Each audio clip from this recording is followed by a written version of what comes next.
Good morning. Thanks for being here today. We're here to address an issue that's critical for the recovery of our economy and for the fate of working Americans faced in a desperate job struggle to maintain viability in this economy. We're here at Congressman Dave Reichert's office, 8th District Congressional Representative, to implore him to break with Republicans and continue to support unemployment insurance. Our nation's stubborn job crisis is devastating for the 99% of Americans who are struggling to find work, to pay bills, and to make ends meet. Without the creation of good jobs, we can't restore the balance to our economy. 14 million people are unemployed, many in the job search of their lives. Nearly half have been jobless for more than 6 months. That's a record. Yet congressional Republicans have been virtually unanimous in opposing job-creating legislation. They are more interested in defeating President Obama than in putting millions of people back to work. It's time for Congress to take action, to help working people who just needed the chance to succeed, and to create millions of jobs to put Americans back to work.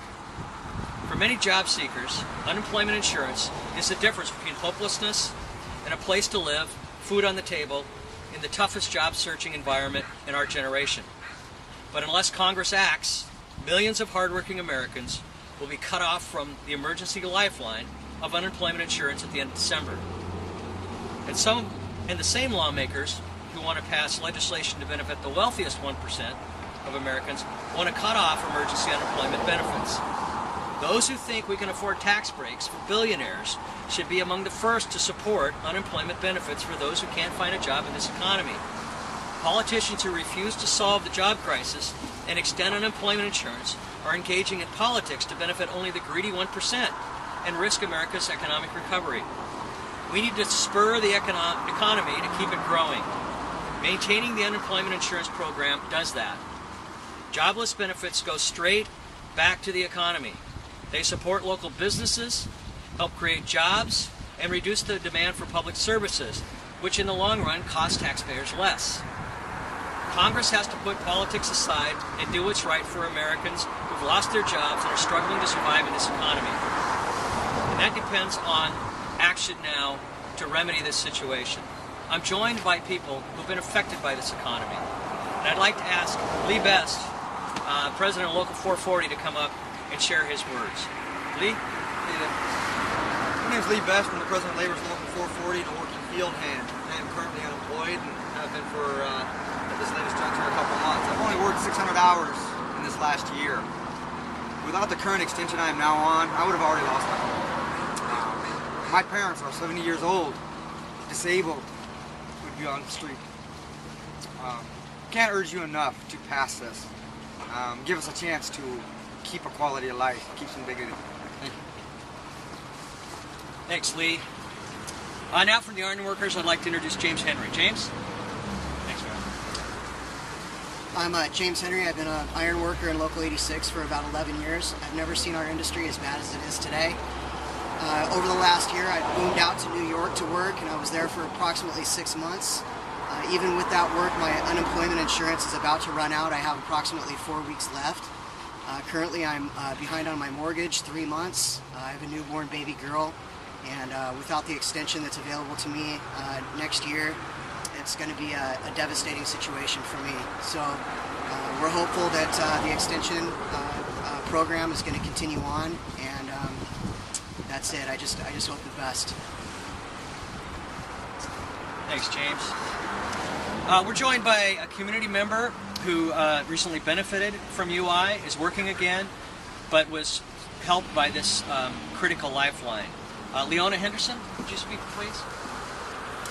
Hi, my name is Leona Henderson, and in December of 2008, I became aware that there were going to be layoffs in my company, and in spite of the fact that I had never had any length of unemployment, I thought I would be proactive. I began looking for jobs outside of and inside of my company. I wasn't really having any luck. I got a WARN notice in February of 2009, still had no job offers. I got my 30-day notice, still no offers. 2 weeks before I got laid off, I was able to find 2 jobs, but both were considered backfills. And so the managers were unable to hire me, and I got laid off in April of 2009. I mistakenly thought after I started getting my unemployment benefits that I would still be able to make my mortgage, which was only $100 less than my unemployment benefits.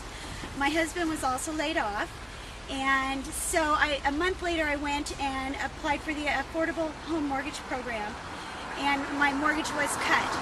I had no idea the impact that this economy had on my ability to get a job, and I was off work for 14 months.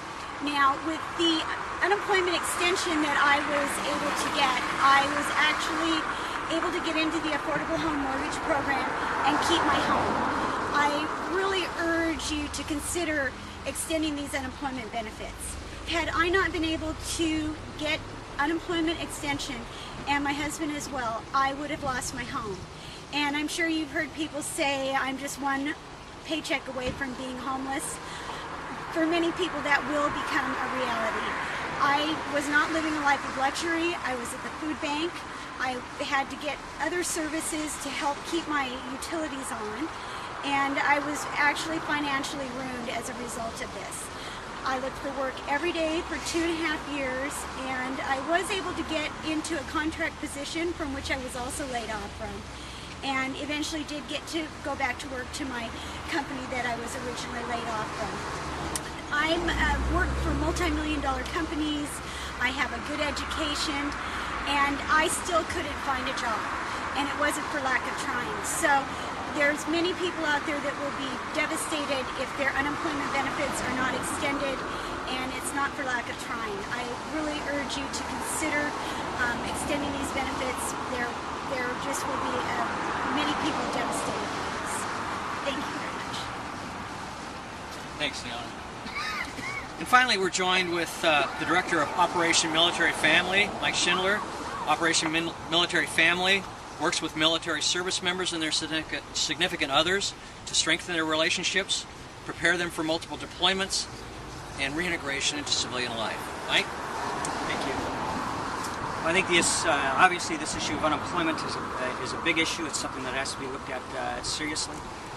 We know that our returning men and women, when they come back, one of the issues they have is seeking employment, and we know that the unemployment amongst our veteran community is higher when you look at the ages between 18 and 24 compared to their civilian counterparts. And with reason, there was a number of things that were passed this year to benefit them. I would say that we have talked to a number of vets that do experience the issue of unemployment. It is a big issue. But we also have to look at the other side too and say, you know, we've got 53 weeks we know on the Fed side, 26 weeks on the state side, that extension of 20 weeks, but that comes at a cost too. So we have to take that into consideration. But on the veteran side, we encourage our vets to go ahead and file for unemployment so that they get a stable, at least some sort of stable income, and then work to get them jobs. I know that as a company owner, we have experienced issues in this down economy, and it has prevented us from hiring vets. And we just know that this safety net is critical, but we have to take all things into consideration when we evaluate the extension as well. Thank you. Thanks, Mike. Okay, so this concludes our formal press conference. We're now going to go into Congressman Reichert's office and talk about this issue.